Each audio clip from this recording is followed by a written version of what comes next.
What is going on, everybody? Welcome in to a Tuesday edition of NBA Live here at FTNDaily.com. My name is Zach Graham, aka Kawaisenberg DFS, joined by my good buddy, one of the sharpest NBA minds that I've ever met.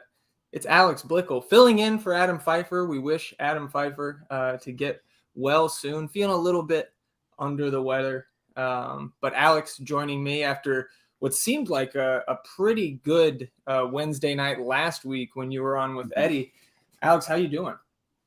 Doing very well. Appreciate the kind words. I know I'm filling in big shoes for Adam, and yeah, that was a very successful night with Eddie. It was a lot of fun. We've been having a lot of fun these playoffs. I think our entire NBA team here at FTN is just really strong, and it's always a blast no matter who I'm on with. It's just fun to talk basketball with guys who really know their stuff.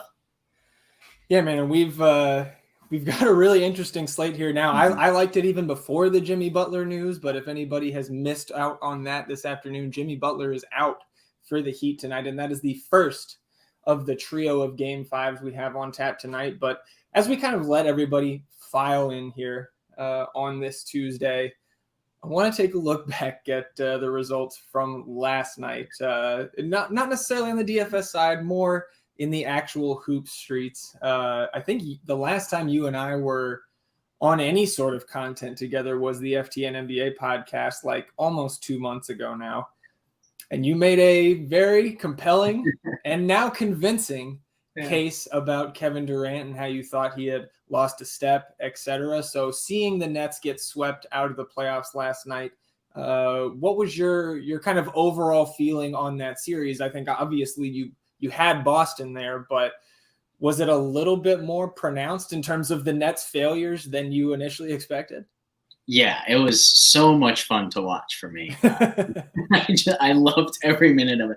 And I think it was interesting because like the first 3 games, they weren't even indicative of like my whole argument around Durant. Like my argument around Durant was that he is as good as people think he is with the ball in his hands, and he's just really bad elsewhere. He's a bad teammate elsewhere, like doesn't work hard enough to get either himself or teammates open, and then just doesn't care on the defensive end. And I think what we sort of saw from him was like, it's almost as if he believes he's so good offensively that it's everybody else's job to defend and rebound, and it's just his job to score because he does it so well.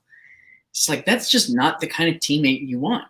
And I thought that was really on display last night when he really was playing a great game offensively, and yet still, like, I can't remember if it was you or Joe who tagged me yesterday on somebody commenting that, like, is Durant the worst rebounder we've ever seen other than guards? Like, he really is bad. Yeah. And I thought one of the more underrated parts of the series that no one really talked about was, I thought it was very purposeful the way Boston sort of arranged their offense based on who Durant was guarding to put Durant in the help/rebounding spot. Mm-hmm. And they just abused that all series. And Durant did absolutely nothing to make them question that decision. He just made it so easy on them all series in that way. Yeah, I mean, it was eye-opening, I think, for the vast majority of kind of the just NBA fans around the world to see a team with that much just raw talent get manhandled in terms of the series score. Obviously, I think it was separated by 18 or 19 points total in terms of like the point margin in the series. Mm-hmm. I can guarantee you it was Joe that tagged you in a tweet about Durant rebounding, because he wants to, that's his propaganda to get that title away from Brook Lopez on his own team. And I did see before we get into it, one of the many just NBA junkies that I follow on Twitter called Kevin Durant Al Farouk Amino with a green light. And I thought that was maybe a step too far, but that really had me going. In the first 3 games of that series, that was fair. But that's a little much for who Durant is overall. Yeah, no question. Really funny.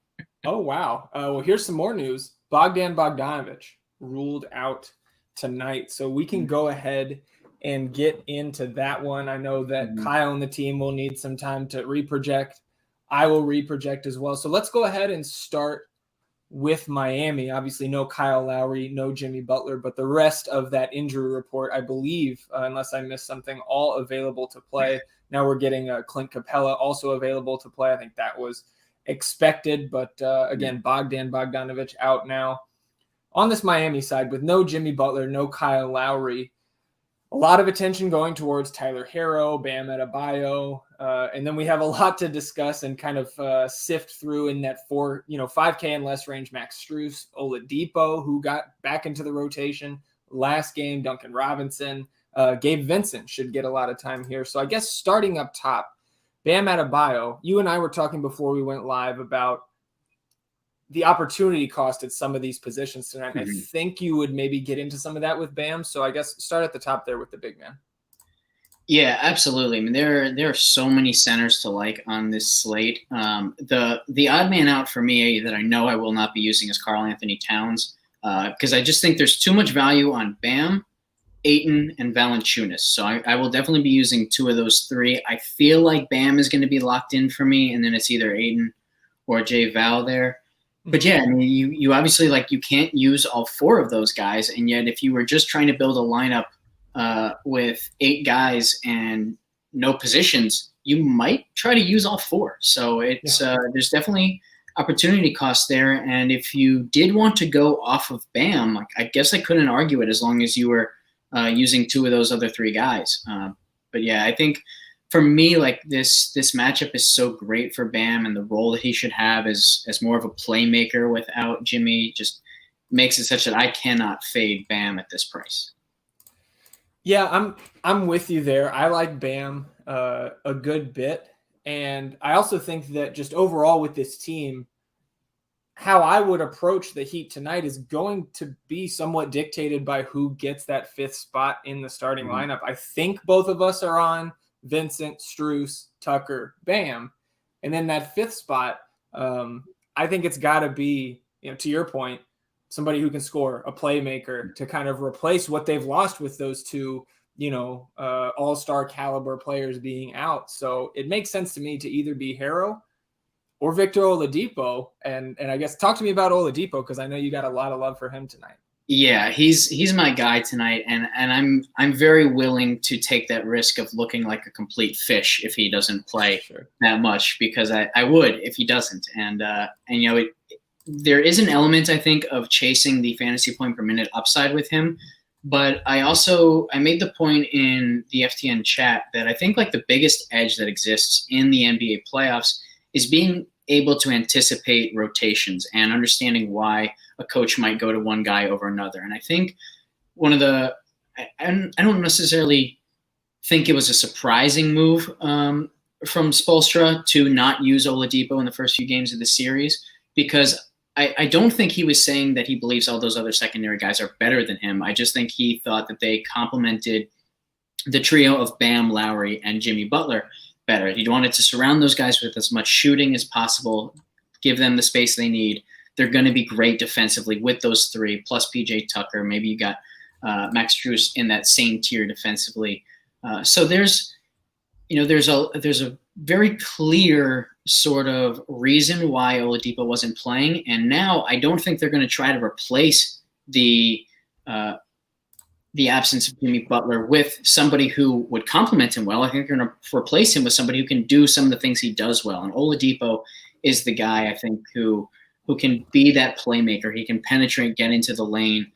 He's a good defender. You don't need him out there spotting up and taking threes. So I think that this is the spot for Oladipo to shine. Whereas if those guys are still healthy, they just don't need his skill set, because Lowry and Jimmy do it better. And Ira Winderman coming out right as you're talking about that, saying it looks like Victor Oladipo will start. So Depot expected to be in the starting 5 for Miami tonight. And yeah, that's going to shift some things around for me minutes wise in the ranks. And I'm sure will be reflected in Kyle's projections here shortly. How about some of these other guys, right? Maybe the kind of the afterthoughts, for lack of a better term, or those shooters on the wing, Strus, Duncan Robinson. Strus obviously been the better fantasy asset so far this series outside of the one Duncan Robinson explosion. And then Gabe Vincent, somebody that I like to attack all regular season when Kyle Lowry was out. He did very well from a fantasy standpoint for his normal price, and he's below that at 4-1 tonight. If anybody recalls, Gabe Vincent's like a 5K player with Kyle Lowry off the floor. Now with Jimmy off as well, 4-1. I absolutely love Gabe Vincent. But talk to me about some of those, guys that maybe don't have the flashy names that everybody's used to.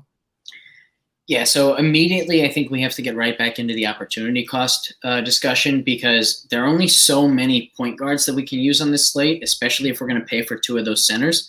And to me, the top two pay-up options are Ja Morant and Chris Paul, which means if I'm using Ja Morant and Chris Paul and then two of the centers, I can't use Gabe Vincent.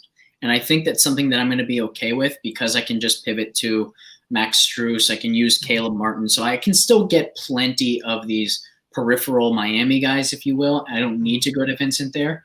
But man, Vincent is such a good play on his own right. And I think if you do have a really optimistic view on one of these other semi-pay-up options, who maybe it's a Brandon Ingram or an Anthony Edwards you can use at small forward, which is the position I think is the weakest on the slate, then by all means do that and use Gabe Vincent. I think you can be really confident doing that.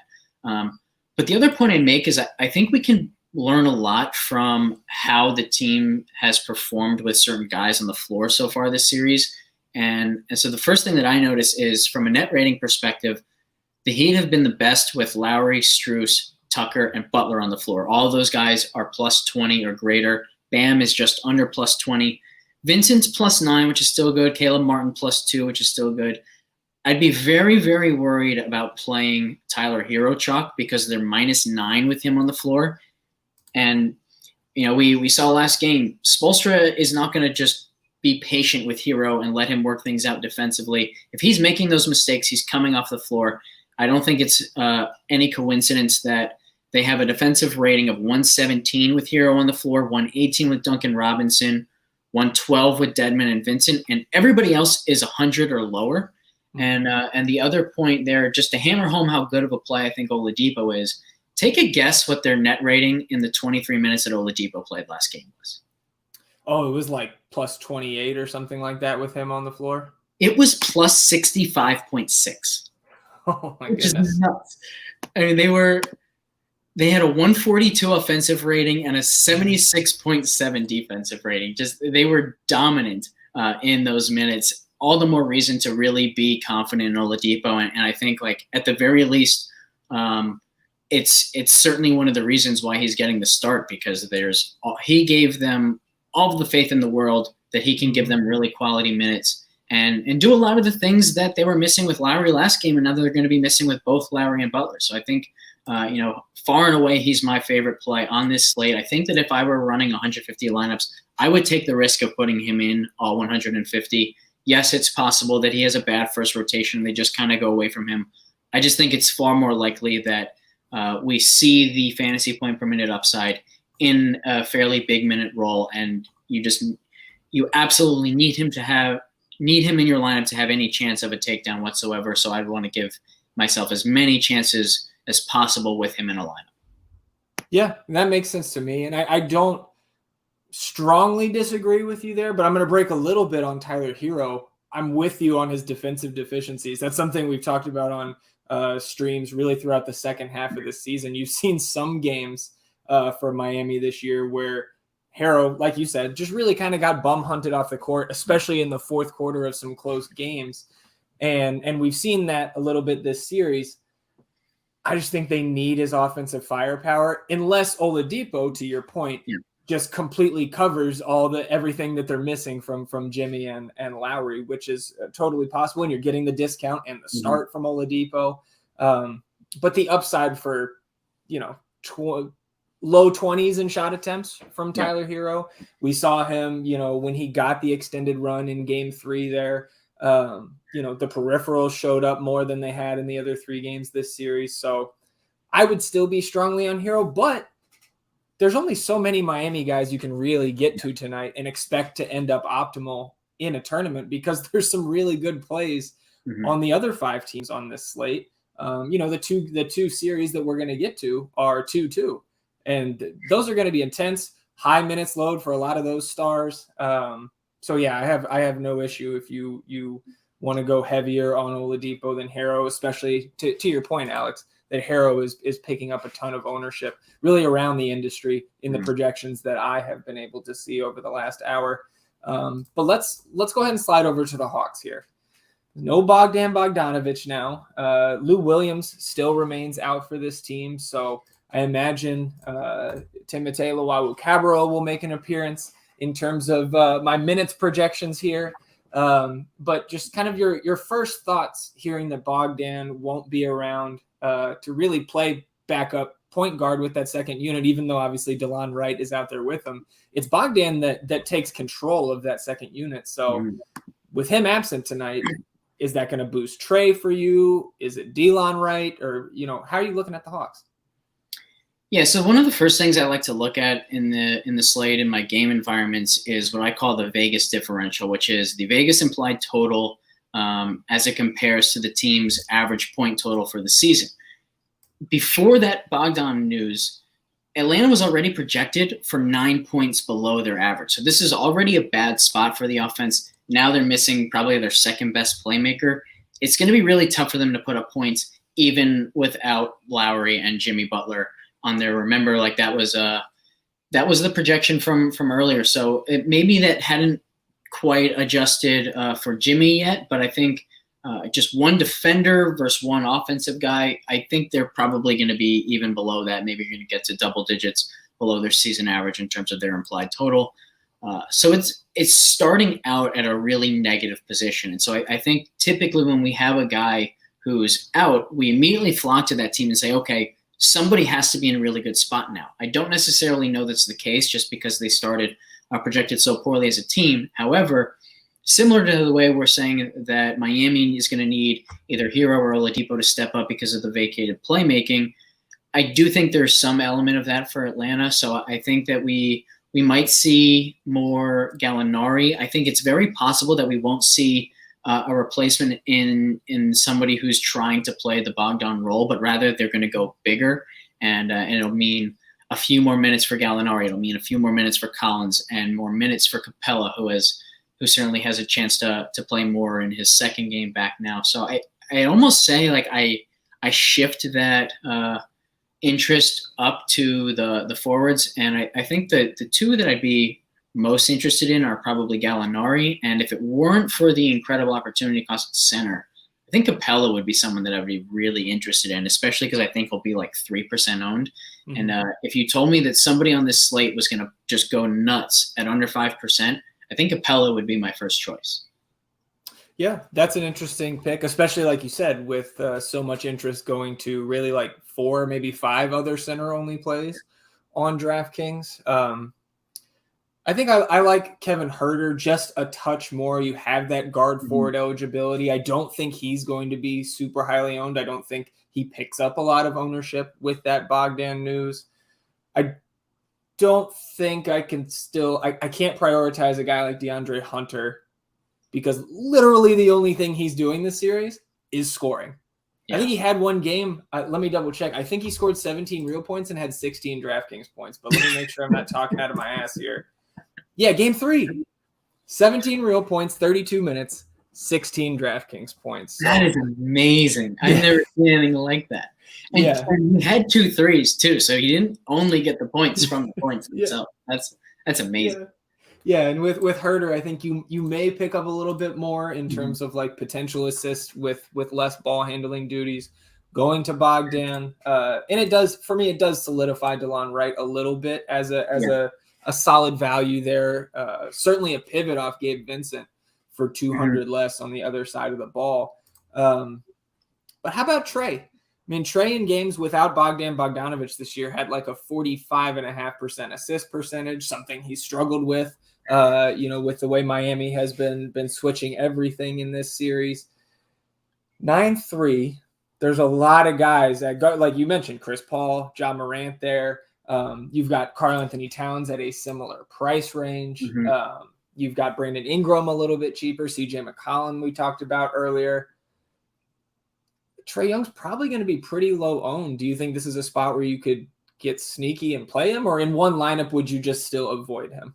So I will challenge the point on the ownership. I don't think he'll be that low owned. I think people are going to go with the narrative that Jimmy Butler out makes it a much better matchup for Trae. No Bogdanovich means his usage is going to have to go up again. But I think it was you who made the point in the chat earlier that Butler hasn't even spent much time on Trae. Now, it is a team effort against him, but you take away their second best playmaker, it makes the team assignment of containing him easier. So I'd almost say that they're in as good of a position or even better position to slow down Trae than they've been in the rest of the series. And then the other thing that I'd say there is like, you could have used the exact same narrative last game with Lowry out, and Trae got significantly worse. So I think we've already seen that that an individual absence for this defense isn't going to change the way they cover him. They're still going to throw as many guys as possible on him. And no matter who it is, it's a bigger, more physical guy who isn't giving up much in terms of athleticism and quickness. Like Miami is just so well suited to guard Trae. It's really difficult for me to get there. And then the other point I make on that is you don't just have to be right about Trae finally having a great game. You also have to then avoid the John Morant or Chris Paul explosions. And I just feel so confident in those two guys that I don't want to take the risk on Trae Young. And I made the point on the stream with Eddie that, like, to me, playoff DFS is as much about avoiding the landmines as it is being right about the contrarian options. And like Trae Young is just, for somebody over $9,000, he's by far the highest probability of being a landmine in your lineup. So I want nothing to do with him. Yeah, I think that's a pretty sharp take. If only because I'm right there with you. I think he's certainly a guy I would have shares of if I'm running 20, if I'm running 150. But to your point, I just love Chris Paul and John Morant tonight. And we'll get to those games here in a second. Anything else on this one? I want to get to the chat. We've had a couple questions piling up here. Anything else from Hawks Heat that you want to touch on before we move on? I don't think so. The only other thing I'd say is if for anybody who is MMEing, and I'm a single entry guy, so I'm not going to have Capella tonight. But if I was MMEing, he'd be one of my highest conviction plays, just making sure I got like between 5 to 10 times the field in terms of my exposure to him.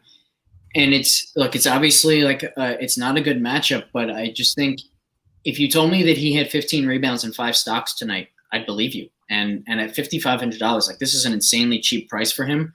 And if he got that and maybe added a double-double, like he's going to be one of the best plays on the slate at really low ownership. So you can, that would allow you to pay up for both guards, and then maybe you pay up for one of the forwards in Ingram or Edwards, and just hope that the center position doesn't have those explosions outside of maybe Bam. And you could have a really unique lineup construction that way, and he could really pay off. So I think that's just my final thought on it, even though I won't have him in single entry. So turning to the premium Discord channel here, again, YouTube chat, great, especially if we get some of those super chats in there. Shout out to Kevin Durant's Stinky G-String. I don't know if you saw that, Alex, but gave me and Eddie a nice $2 tip a couple weeks ago. Yeah, it was great. Jaywin's asking, and very timely here, what do we expect out of Caleb Martin? And I'll kick it off here. I have him for 22 minutes right now. I think that may be a touch high now with Oladipo getting the start. I think probably 20 sounds better to me. And I think he's fine. He's a very strong play to, if you're going to try to fit in like 3 of those 9K guys, that seems like a decent way to get there. He's just not a windmill slam for me because we know Caleb Martin can go out there in his 20 minutes and give you 8 fantasy points. But it's rare on a 3-game playoff slate that you're going to find a guy that's 3K flat and 100% viable as a value. How do you feel about Caleb? Yeah, I'm okay with Caleb. I think this goes back to the opportunity cost discussion. Like, I think small forward is easily the worst position on the slate tonight. If you told me that only 1 or 2 small forwards hit value, I'd say, okay, it's probably Max Strus and Caleb Martin. And so I think, I think certainly my small forward will be one of the two. I think also has a good chance to hit value, but really, I just really don't like the small forward position at all. And so Caleb Martin is viable just for that reason alone. If everybody fails, you might as well fail with the cheapest guy.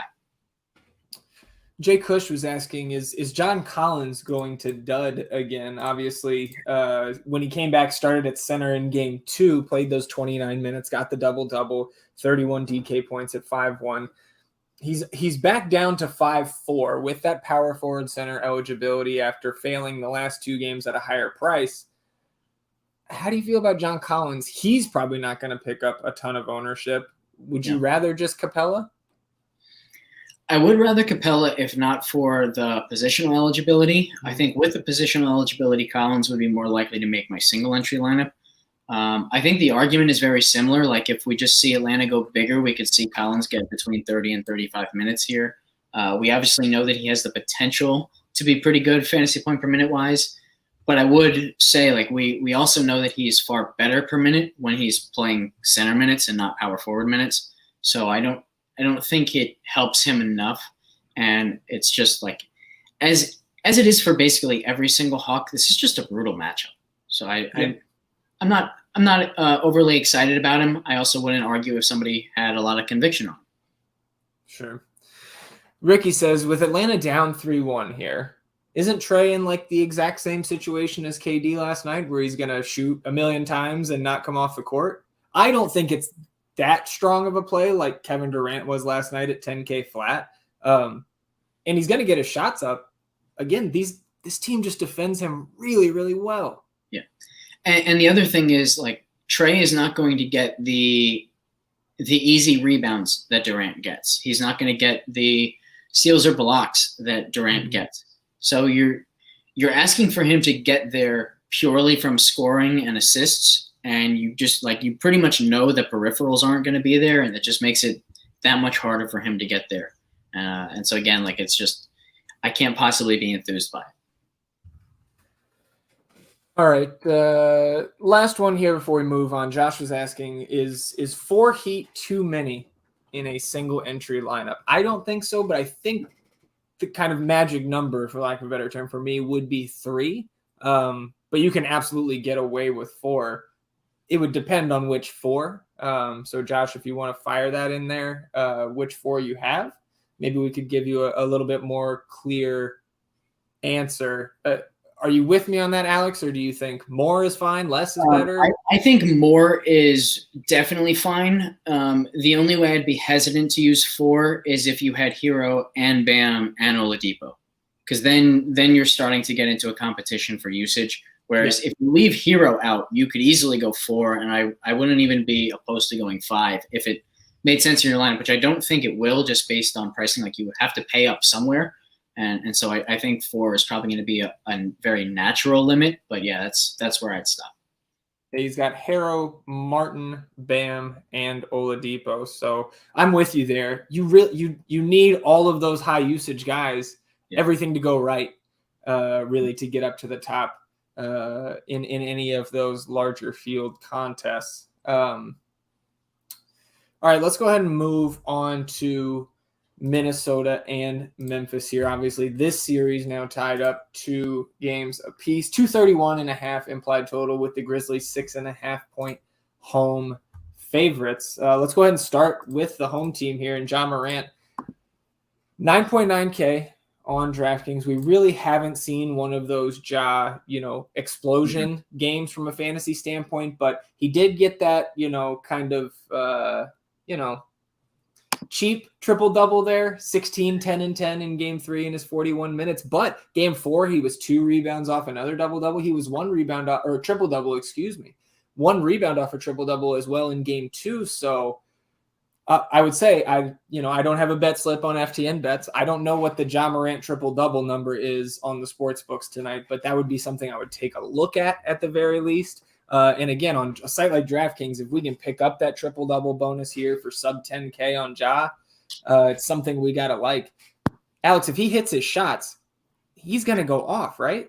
Yeah, that's what I've noticed is he's played very below at least the standard that he would set for himself in this series, and he's still gotten over 50 3 times, last game, it seemed like the worst possible performance from him. He like slept walk through the first 3 quarters, got into foul trouble and had to sit for a while, and still got to 46. So I just feel so confident. Like, I think, he played 34 minutes despite that foul trouble after playing 41 the previous game. So I think we actually are going to see the minutes go up towards 40 for him, which after 35 and 30 in the first 2 games, we were like, maybe that's just not something they're going to do, and he's going to be stuck at 34 to 35. That doesn't seem to be the case anymore. It seems like they are going to try to push him to 40, and that just makes his projection is like, I think it's just so far above everyone else.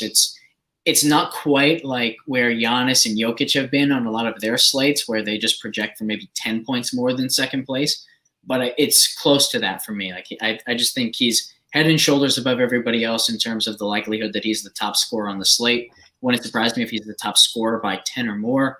And like I think it's also important to note that this game environment, where this is easily the fastest series, and it's going to be the fastest series of the entire postseason. Man, it's Ja's music. This is where he should thrive, and we haven't seen the ceiling game for him yet. But like you said, all he needs is to score a little bit more and stay out of foul trouble, and 65 to 70 DraftKings points is so easily within his range of outcomes. So we did get lineups confirmed for that first game. It is those 5 that Ira Winderman tweeted out: Vincent, Strus, Oladipo, Tucker, Adebayo, and the Hawks going Young, Herter, Hunter, Collins, Capella. We did get one more question there from Phil Connors Toaster, a.k.a. Hugo35. Good to see you in here, Hugo. He says he can also see Atlanta going a little bigger, as you noted, Alex. Any issues for you with pairing Capella and Collins together in a lineup? These Discord usernames are great. Yeah. I would say I have an issue playing both of them together, just because they're going to be competing for rebounds at the very least. You never know which of the two is going to be the main beneficiary of Trae Young lobs. And I think like typically one of the two is benefiting more than the other. So I feel like those two are probably pretty inversely correlated. But like, to the point that if they do play a lot bigger, then they could both end up playing 30 plus minutes, and it wouldn't be hard for both of them to pay off at the same time. I think that just gets you back to the point, like, if John Collins has a ceiling game, that makes Capella's chances of competing with the ceilings of Bam, Ayton, and Valanciunas, even Cat, it's that much harder for him to do. So I would be against pairing them, even though I do think it's viable in theory.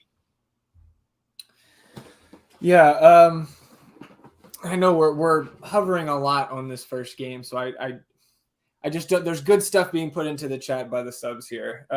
California Cool says a certain site that rhymes with Shmoshimo now has Depot as the highest projected owned player on DK at 45%. That might even go higher now. Yeah. Let's just say hypothetically, Alex, that we get to 7 p.m. Eastern and Oladipo, we're seeing into the future here, Oladipo is 60% owned. Would you come off that lock of Oladipo, or no? Are you still fine with it? In MME, it would make me come off the 100, but I'd bump it down to like 75 to 90. I would still make sure that I was overweight. Sure. But yeah, in single entries, there's not a chance that he's leaving my line. Sure. Well, getting back here into I guess is the first TNT game tonight, and talking more about the Grizzlies. We went through our takes on Ja. Both of us love Ja Morant tonight. But you've got this cluster right around 6K, Desmond Bane, who has been playing off the charts. And one of my buddies pointed this out to me the other night after that game 4. Have you looked at the home road splits for Desmond Bane this season? It's ridiculous. I did see that earlier. Yeah, I don't really know what to think about it. Dude, the first thing that came to my mind is Ryan Anderson, colorblindness. Yeah. And but like Kyle Lowry has Memphis Blue. What's that? Kyle Lowry has been that way his whole career. He's always been better on the road. And I feel like, there you could maybe fit a narrative to it, like he just feeds off the negative energy more than the home crowd. Or it could be that like role players typically do better at home than on the road, so he just picks up more slack on the road. But yeah, I don't really know what to think of it for Bane. The first thought that I had when I saw it was, oh, maybe that means Morant is far better at home. Hasn't been the case. So I almost would guess that for Bane, it's just been randomness that more of the Morant absences have come in away games than home games. That would be a really easy way to explain it. I don't know if that's the case. But yeah, I don't really know what to think of it. I don't think, at the very least, like we certainly haven't seen it for long enough or a big enough sample size that I think we should automatically trust it. But for me, like this price for Bane is too much anyway, particularly because I'm on Morant, and I think, like as we saw last game, a Bane ceiling game is likely to mean that Morant does not hit his ceiling. So I don't want to use them together, and I know I'm using Morant, so I won't be using Bane. I'm right there with you, man. The 10% difference in 3-point percentage across a full season, home or away, is just like, I don't know, man. You can get those eyes checked for that Memphis light gray, light blue, whatever, if that's affecting your shot at home. Yeah. Talking more about this kind of cluster of 4 Grizzlies here in this price range, a little bit cheaper. Triple J, Brandon Clark, and Dylan Brooks. Apparently, Coach Jenkins declined to name his 5th starter, so we may see Xavier Tillman go back to the bench. We did see like 3 minutes of Steven Adams in that first quarter. I think like 3:40 or something to close out the quarter. Tillman was in foul trouble. Clark had an extended like 7-minute turn in the first quarter, and then we saw Adams finish it out. I do think Adams goes back to a DNP tonight unless we get that major foul trouble again. Triple J has 20 total fouls in this series, cannot stay on the court. Obviously, Brandon Clark has been very solid, but that price is expensive now for Brandon Clark. And Dylan Brooks, another guy, hard for him to keep his hands to himself, a very physical defender. But we finally saw his usage come back last game, 20 shot attempts and hit a couple. Still didn't really get you there from a fantasy standpoint, though. But how do you feel about that range for the Grizz? Yeah, I think I'd be very much on board for Brandon Clark again. I think he fits what they're trying to do a lot better. I think he correlates well with John Morant. A lot of easy dishes for the finish. Brooks is a really hard sell for me. We know how scoring dependent he is. We know that he's probably the 3rd option now scoring wise, well behind Morant and behind Bane. And honestly, like at this point, he might even be behind Clark just based on how their offense functions. And he's giving us absolutely nothing in the peripherals. So it's really hard to see a ceiling game. The one argument I have for him is, again, like I think the opportunity cost is lowest at small forward. So if he just hits value, he has a chance to be the best small forward play. He doesn't have to crush. Yeah, makes sense to me. Shazam was asking, we talked about not pairing Bane and Ja. Do you feel the same way about a Ja and Dylan Brooks pairing, or are you a little bit more, is that more acceptable to you in a lineup? No, I feel the same way about it. If he were cheaper, maybe it'd be okay. But like you mentioned, the shots finally came back for him last game. I think that was in large part because John Morant was sleepwalking for 3 quarters. So if we get an aggressive job for 4 quarters, Dylan Brooks will not take 20 shots. There's just no chance. Yeah, I'm with you there. I think I would be, if you're going to pair one of those guys with Ja, I would take Dylan Brooks. Yeah. Just for the discount and the fact that he projects not that far off from Desmond Bane for me. But yeah, I'm pretty much with you there. I think there's enough options where you shouldn't have to do that unless you're staring at that price range for like a last guy in. I guess let's talk about some of these other values here. Kyle Anderson, obviously, low to mid 20s in minutes in this series so far. We really haven't seen him get there from a fantasy perspective, but for $200 less, and again, a pivot off that Gabe Vincent, and probably lower owned than DeLon right now is Tyus Jones, who's been low to mid 20s in DK points in the last 3 games of this series.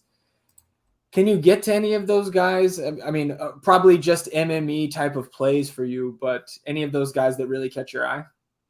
No, I mean, I think Tyus is an automatic no just because of the opportunity cost at point guard. Kyle Anderson, man, he's a tough sell. It's weird because in the past he has shown flashes of being decent from a fantasy point per minute perspective. but he hasn't shown it at all this series.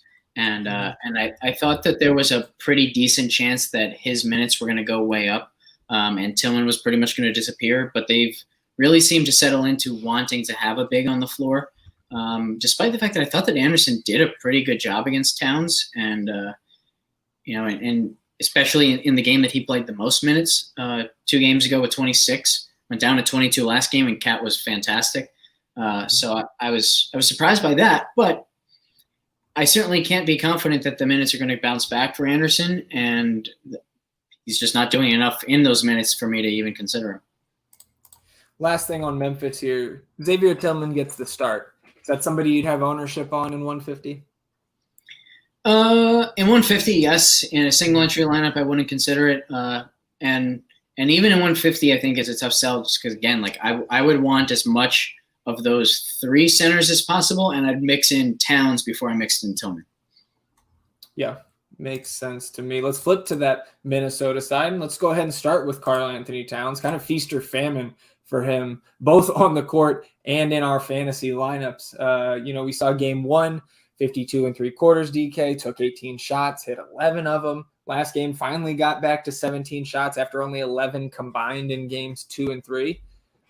Do you think we see the good Karl-Anthony Towns tonight, or the guy who commits just ridiculously stupid fouls, takes himself out of the game, and then isn't aggressive when he's in there? How do you feel about Towns? Man, I think it would just go back to my point in the playoffs of like just trying to avoid the landmines as best you can. And Towns, if he has the ceiling game, he's going to burn me. I just will not be playing him in the postseason. The chance that he completely kills your lineup is just too high for me. And I think going back on the road makes it even more likely that he just has one of those stupid games and sinks the lineup. And I'd make the observation too that like he still had a handful of plays last game that were mind-numbingly stupid, and he just got away with them.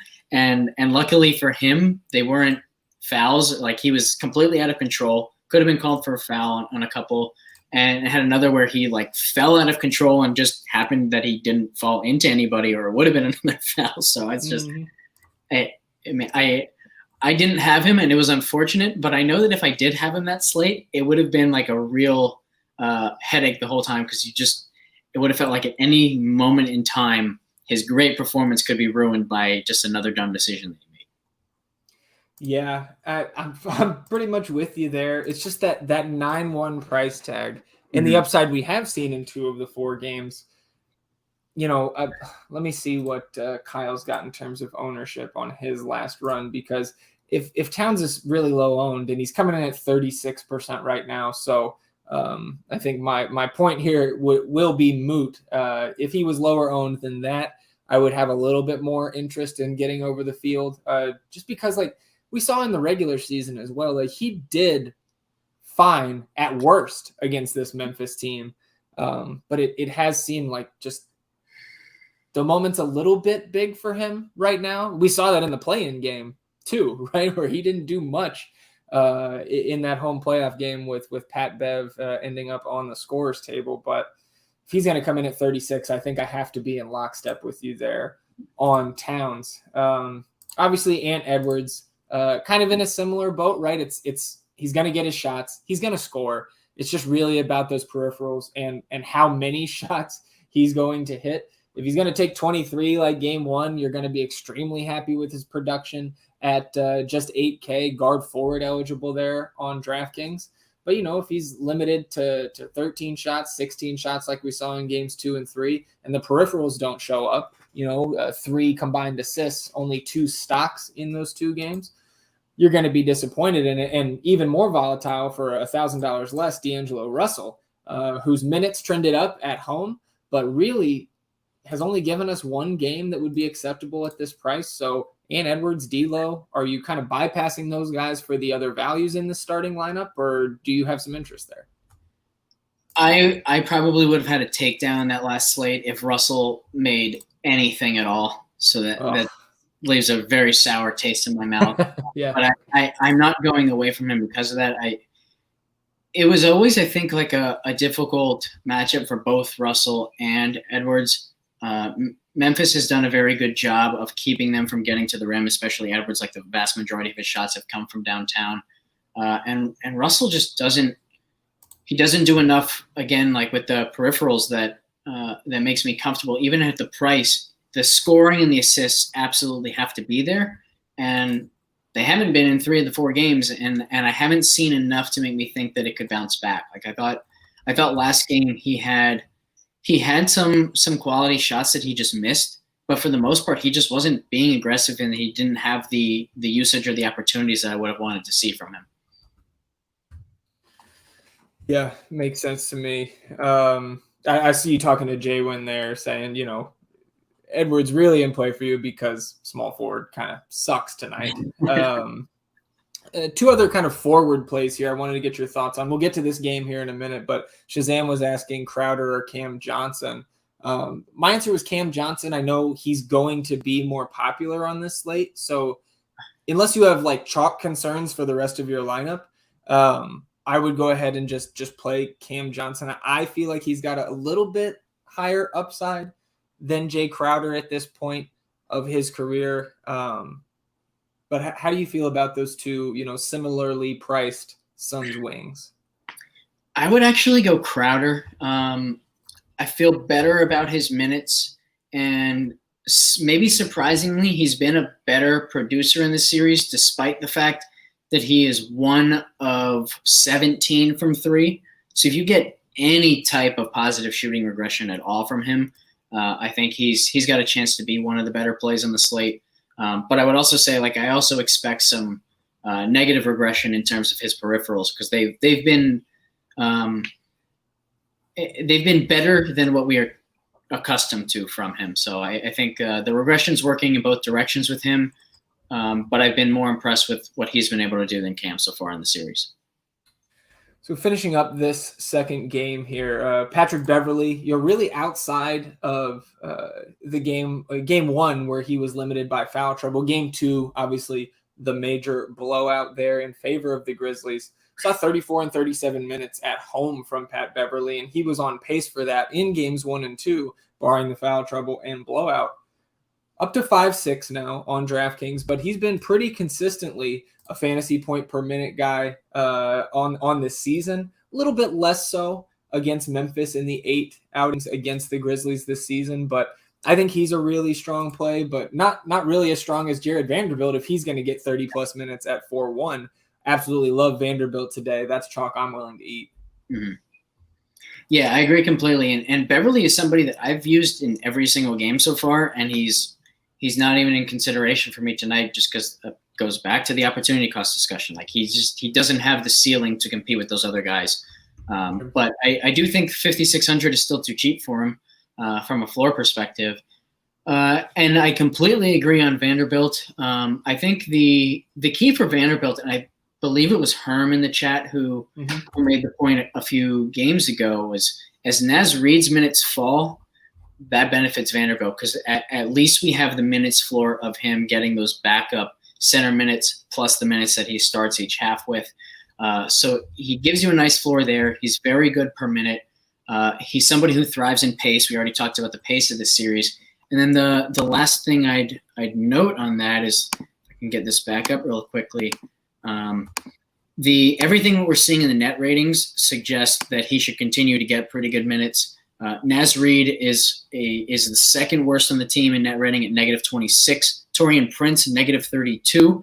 Those are the 2 guys that Vanderbilt has pretty much been getting the minutes from. Beasley as well, who's at -20.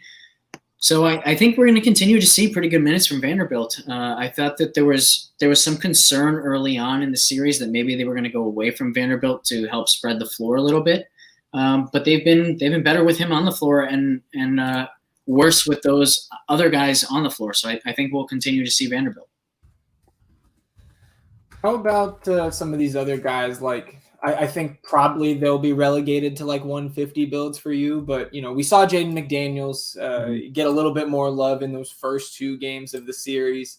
And Malik Beasley at 3.8, obviously, if we have any foul trouble, hit D'Angelo Russell, Patrick Beverley, that'll open the door for Beasley to come in there and potentially take double-digit shots. We saw that in games 1 and 3. He's 3.8. Probably not a ton of ownership going to Beasley after his 0.75 DK point performance in the last game. 12 minutes from Malik Beasley without taking a shot. I would be interested to know if that has ever happened in his career before last game. Guy, he gives himself the ultimate green light. He's a shooting guard only. How do you feel about him as kind of a sneaky low-owned value at 3.8?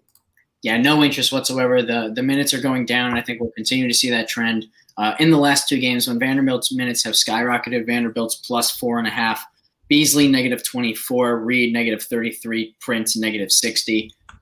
There is absolutely no reason to put those 3 on the floor instead of Vanderbilt. So I think we're just going to continue to see the trend that we've seen over the last 2 games. McDaniels is somebody that I would be a little bit more interested in, plus 9.6 in the last 2 games. That's the best of anybody on the team who played in both games. So if you told me that he played 25 to 30 minutes, I'd have a much easier time believing that than any of those other guys.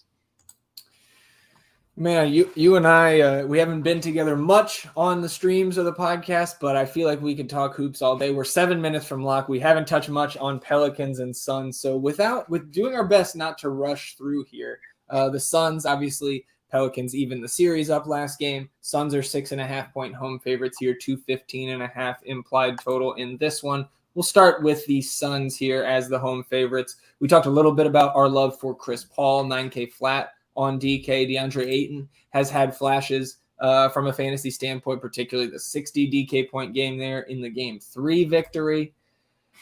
Talk to me a little bit more about Chris Paul, and then is DeAndre Ayton just kind of a casualty of the center position for you tonight?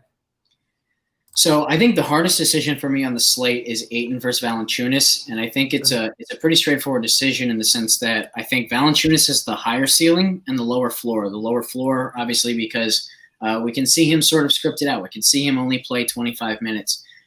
But when he has gotten the extended run, and honestly, he probably plays more when he's being more productive, what he brings on the offensive glass and on the offensive end is so valuable that he has this huge ceiling. He's already eclipsed 50 DraftKings points twice in this series. And Ayton sort of has the same upside. I think the variance in Ayton's scoring has been a little bit less related to the minutes. And that's why I consider him the more safe guy of the two. I really like the correlation between Ayton and Paul because when they're able to do what they want to do offensively, it's that pick and roll over and over and over again. And so you can get a lot of positive correlation between the two in that regard. And then the other thing I'd say is there's obviously a chance that Phoenix runs away with it again now that they're back in Phoenix and that this game isn't very competitive. I think we probably both agree that Phoenix is the far better team even without Booker. And so if New Orleans gets blown out of the water, Valanciunas is probably going to fail pretty hard, whereas in a blowout win, there's still a good chance that that's driven entirely by the Paul-Ayton combo. So I feel much better about that pairing than going Paul and Valanciunas. And Chris Paul is going to be in my lineup tonight without a doubt. Yeah, I like it. I think you see a Chris Paul performance much closer to games 1 and 3 rather than what we saw last game. 2 for 8, I don't think in the cards tonight for Chris Paul, although Eddie and I talked about it last night. Jose finally got him at the end of game 4, which I think most of us love to see. How about the rest of this team? We talked a little bit about Crowder and Cam Johnson earlier. Obviously, McCall Bridges, high 5Ks. They're going to play his 40 minutes. And probably get you high 20s, low 30s in fantasy points. He's just kind of a solid, I don't even know if he's a cash play for me tonight, just because I don't know if the upside is really there with McCall Bridges. Kind of similar thing with Jay Crowder. Like we saw him get near 30 finally in the last one. But I think Cam Johnson of the 3 is my favorite guy to run out there if I'm going to get to one of those Suns guys, but I certainly those 3 guys are not going to show up in a single entry lineup for me tonight. Yeah, I think of those 3, Bridges would be my favorite, and I think all 3 are viable just for the same reason that I keep saying small forward sucks tonight. So I think if you just want to make the floor play, go with the guy that you know is going to play 40 minutes. That's Bridges for me. But yeah, I don't love any of the 3, just like you. So on the Pels side, obviously Devin Booker being out wouldn't really shock people. I think that the Pelicans are now competing in this series. I think it might go 7, man. I mean, Brandon Ingram, CJ McCollum have been, I think a little bit above average here, playing a ton of minutes, getting all the usage, those two plus Jonas Valanciunas. And then we saw Herb Jones really catch some people's eye who maybe haven't watched the New Orleans team this year, and people are impressed with his defense. He really contributed across the box score last game. I'm not going back there at 4-8, kind of on the back of 5 stocks in that one. Really outside of those top 3 Pels, Larry Nance is the only other guy that I think I would have like significant ownership on, like 10, 15, maybe 20% in 20 lineups, 4K power forward there. Certainly an interesting pivot off the Jared Vanderbilt chalk. But I guess start with that trio up top. You talked a little bit about J-Val already. So I guess I'll say Ingram or McCollum for you tonight. I will go Ingram. I think that McCollum has the better outlook, just from like a projection standpoint, even full range of outcomes. But he's at the positions where I think there's far more opportunity cost. So I would go Ingram. Just use him as the small forward. And the caveat that I'd put there is you're only using Ingram if he's the only small forward in your lineup. Like if you're using Max Strus as a value play, then Ingram loses his appeal to me. So make sure you're playing the opportunity cost game correctly there if you are using him. Any interest for you in those guys like Herb Jones, Larry Nance? You're going to see probably low to mid-teens from Jose, from Devontae Graham, Trey Murphy down there at 3-2. Any love for those guys? Maybe a couple shares in 150? I honestly think like it's almost convenient for us that they are mixing it up a lot and using a number of these guys, because it sort of dilutes the entire rotation to the point that no one guy really stands out. Like the only guys that we can be sure are going to play big minutes are Ingram, Herb Jones, and McCollum. And Herb Jones just isn't doing enough per minute for me. I think we saw his ceiling last game. I don't think he's a bad play by any stretch. I think if I keep saying it, small forward sucks. So if you want to use Herb Jones for the floor there in the minutes floor, like I'm completely good with that. The other thing I'd say is like Alvarado. One thing that surprises me is as good as he's looked and as great of a job as he did in some minutes on Chris Paul last game, they were a -16 with him on the floor.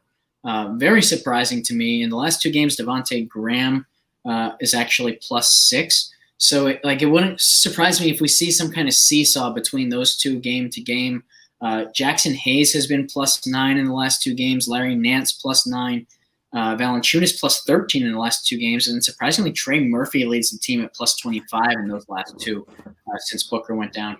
So again, I just don't think we're getting that clear of a picture. I think the story that these numbers are actually telling us is that we shouldn't be confident in any of those guys' minutes. And perhaps the most likely outcome is they all play a little bit and nobody plays enough to be fantasy relevant on this slate. We did just hit main slate lock here. You want to play some ownership game? I don't know if you've been initiated into that yet. I have. Yeah, I think the first time we were on stream, we did that. So yeah, let's do it. Nice.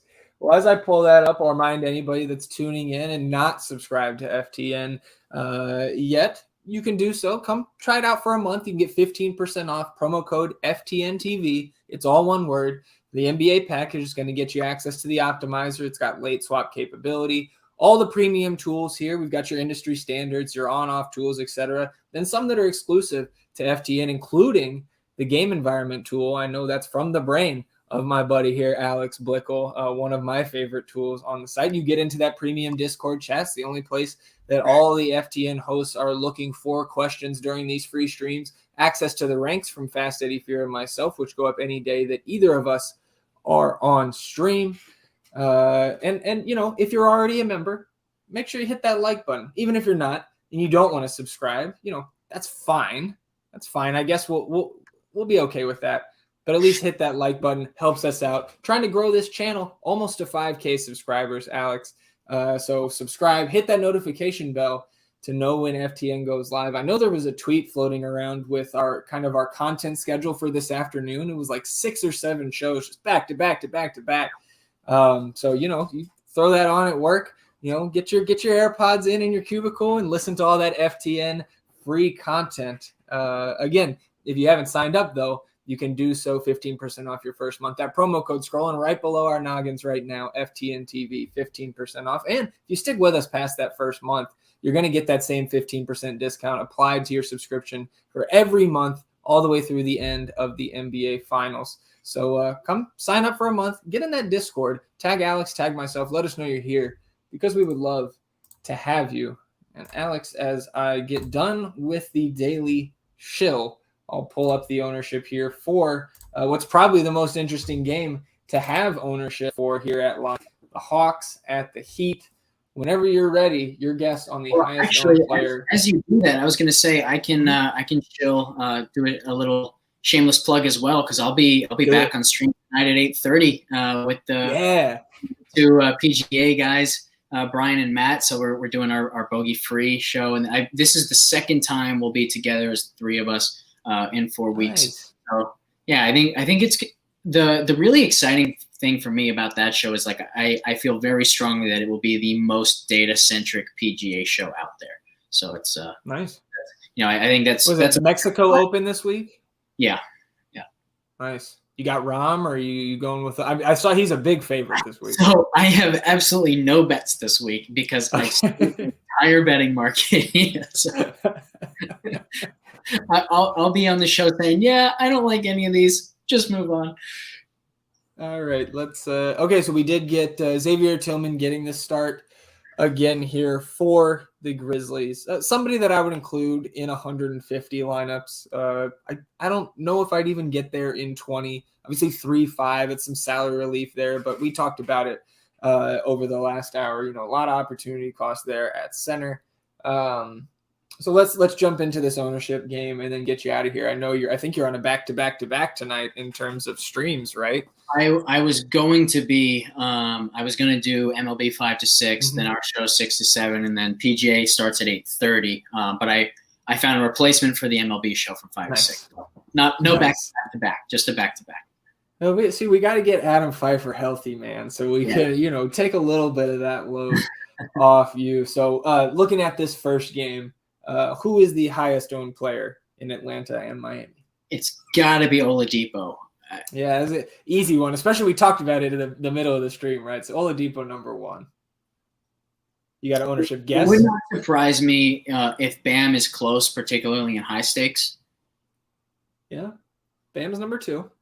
And I'll say Oladipo. I'll give myself a slight pat on the back there. I said he might get up to 60. Oladipo 59 and a third. That's a lot of Oladipo. He's got to be over 2/3 in higher stakes. I would think so. Yeah, I would think so.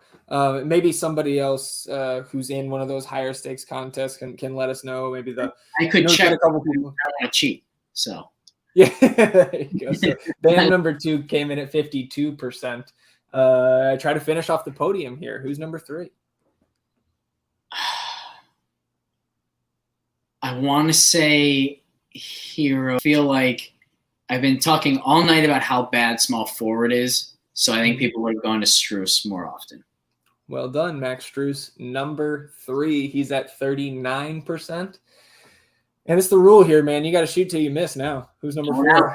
Now it's got to be Hero. Hero number 4, 33%. Who's number 5? Oh, this is a really tough one.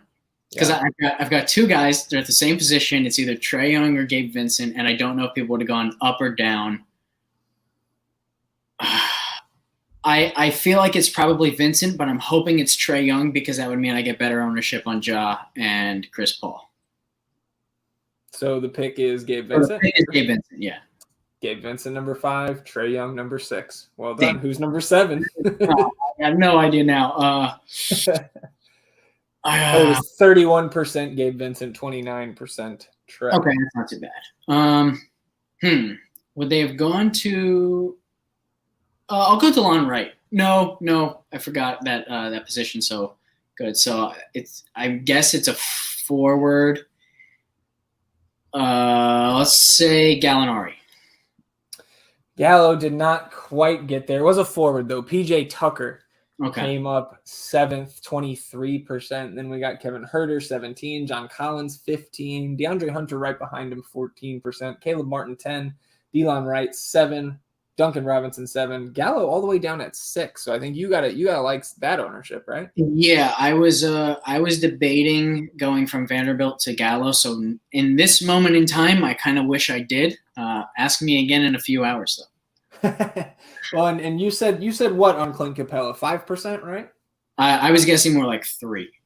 Well, 4.75%, not bad there on Capella, and we appreciate the 1.38% of people that ran Jimmy Butler anyways tonight. So always love when people play themselves at such a high volume. Yeah, I mean that was what, 2 hours ago? A long time ago, yeah. That was somebody who like made their lineup this morning and was like, playoffs, there aren't any. Yeah, set and forget. Well, all right, everybody. We're going to get out of here. Let Alex take a little bit of a breather before heading on to the golf show tonight. You said 8:30 Eastern time? 8:30. Bogey-free, 8:30 Eastern time. Make sure you tune into that. Again, you can get notified when FTN goes live. Subscribe, hit that notification bell. Again, if you have not hit that thumbs up on the way out, give us a little click there. Helps the channel out immensely. That YouTube algorithm loves the thumbs up. Appreciate you being with me, Alex. Appreciate everybody else for tuning in, sticking with us a little bit over an hour here. We'll be around in the Discord throughout the night, reacting to any changes in the starting lineups, late news, etc. And then, of course, tilting anything that doesn't go our way. For Alex, I'm Zach. Good luck tonight, everybody. And as always, let's get these beans.